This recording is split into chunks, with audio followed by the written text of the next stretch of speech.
নমস্কাৰ। আজি প্ৰতিপদ হোম কিটচেনত পিয়াজি পনীৰ সহজ উপায়েৰে কেনেকৈ বনাই তাক দেখুৱাম। এতিয়া তাৰ কাৰণে আমি আমুলৰ মালাই পনীৰ লৈছোঁ আৰু পনীৰখিনি এনেকৈ সৰু সৰু টুকুৰা কৰি কাটি লৈছোঁ। কাটি লোৱা টুকুৰাখিনি এতিয়া এটা চচপেনত পানী লৈ তাক উতলাম আৰু উতলাওঁতে অলপমান আমি তাতে নিমখ দি ল'ম। নিমখটো ইয়াতে এইকাৰণে দিয়া হয় কাৰণ পনীৰৰ পৰা কেতিয়াবা এটা গোন্ধ পোৱা যায় আৰু সেই গোন্ধটো নাইকিয়া কৰিবৰ কাৰণে ইয়াত নিমখ দি উতলোৱা হৈছে। উতলোৱাৰ পিছত এইখিনি আমি কাঢ়ি ল'ম আৰু তাৰপিছত এতিয়া এটা কেৰাহীত সৰিয়হৰ তেল আমি দি দিছোঁ আৰু সৰিয়হৰ তেলখিনি গৰম হোৱাৰ পিছত যিখিনি আমি বইল কৰি থৈছিলোঁ পনীৰ, সেই পনীৰখিনি এতিয়া আমি ভাজিম আৰু পনীৰ ভাজোঁতে জুইটো অলপমান ফলিমত থাকিব লাগে কাৰণ তেতিয়া আমাৰ লাগি নাযায়। কিন্তু ইয়াতে অলপমান মোৰ লাগি গৈছিলে যিহেতু অলপমান কম ভলিউমত মই ৰাখিছিলোঁ জুইটো আৰু এতিয়া এই পনীৰখিনি এতিয়া অলপমান ৰঙচুৱা হোৱাৰ পিছত সেইখিনি উঠাই ল'ম আৰু এতিয়া আমি 4টা পিঁয়াজ লৈছিলোঁ আৰু সেই পিঁয়াজখিনি আমি এনেকৈ সৰু সৰু টুকুৰা কৰি কাটি লৈছোঁ। এচকল এচকলকৈ উলিয়াই লৈছিলোঁ আৰু এনেকৈ আপোনাৰ সুবিধামতে উলিয়াই ল'লে হ'ল কাটি পেলাই।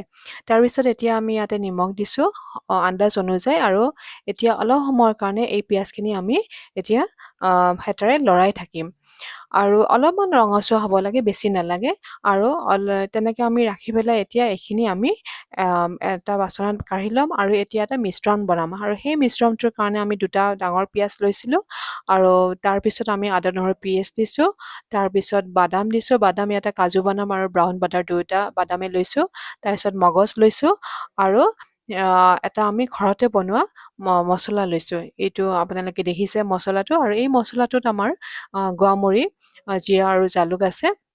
এই গোটেইখিনি মিশ্ৰণ আমি এতিয়া কেৰাহীটোত অলপ সময়ৰ কাৰণে দি আমি লাৰি থাকিম। তাৰপিছত লাৰি থকাৰ পিছত অলপ সময়ৰ পিছত তাতে আমি অলপমান হালধি দিম আৰু এই মিশ্ৰণটো বনাওঁতে বহুত বেছিকৈ আমি ভাজিব নালাগে, অলপ টাইমৰ কাৰণে ভাজি পেলাই তাক আমি উঠাই ল'ম। এতিয়া দেখাই পাইছে আমি হালধিৰ পৰিমাণ খুব কম পৰিমাণে দিছে, বহুত বেছি পৰিমাণেও দিয়া নাই, আপোনাৰ আন্দাজমতে দিলে হ'ল কাৰণ কিয় হয় কিছুমান হালধি তাৰ গুণটো অলপ বেছি থাকে। এতিয়া আমি এটা কেৰাহীত আকৌ অলপমান তেল দিছোঁ কাৰণ যিখিনি আমি ভাজি লৈছিলোঁ সেই ভজাখিনি আমি এটা গ্ৰাইণ্ডাৰত গ্ৰাইণ্ড কৰি লৈছোঁ আৰু গ্ৰাইণ্ড কৰি লোৱা মিশ্ৰণটো আমি এতিয়া এই কেৰাহীটোত তেলখিনি গৰম হোৱাৰ পিছত বাকি দিম। দেখাই পাইছে আপোনালোকে, দেখিছে নেকি ধুনীয়া এটা কালাৰ আহিছে, বগা হোৱাইট কালাৰ আহিছে। এতিয়া এই মিশ্ৰণটো আমি কেৰাহীত অতি খৰকৈ আমি হেতাৰে লাৰি থাকিব লাগিব কাৰণ কিহৰ কাৰণে, কাৰণ যিহেতু আমি তাত কাজু দিছোঁ, কাৰণ কাজু দিলে কেৰাহীটোত তলত লাগি যোৱাৰ চান্সটো বহুত বেছি থাকে, সেইকাৰণে অলপ খৰকৈ আমি হেতাৰে লাৰি থাকিম। তাৰপিছত অলপমান যেতিয়া তাৰ সেই মিশ্ৰণটো অলপমান ঘন হৈ যাব তাৰপিছত তাত আমি অলপমান পানী দিম, পানী দি পেলাই আকৌ আমি লাৰিম। তাৰপিছত তাত উতলিব ধৰিছে, দেখিছে কালাৰটো ধুনীয়া আহিছে আৰু তাৰপিছত ভাজি থোৱা সেই পনীৰখিনি আমি এতিয়া ইয়াতে দি দিম। এই দি দিওঁতেও কিন্তু তাৰপিছত আৰু লাৰি থাকিব, কাৰণ কিয় কৈছোঁ পনীৰ যিহেতু আমি কাজু বাদাম যিহেতু ইয়াতে দিছোঁ, তো কাজু বাদাম দিলে কি হয় অলপমান তাত কেৰাহীটোত লগাৰ চান্সটো অলপ বেছি থাকে। তো ইয়াৰ পিছত আমি এতিয়া দিছোঁ ভাজি যিখিনি আমি থৈছিলোঁ পিঁয়াজ, সেই পিঁয়াজখিনি এতিয়া আমি ইয়াতে দি দিছোঁ পনীৰখিনি দিয়াৰ পিছত আৰু এতিয়া আকৌ আমি লাৰি থাকিম। দিছে আমাৰ পনীৰ পিঁয়াজি যোনটো আমাৰ ৰেচিপি হয় তাৰ কালাৰটো ধুনীয়া আহিছে।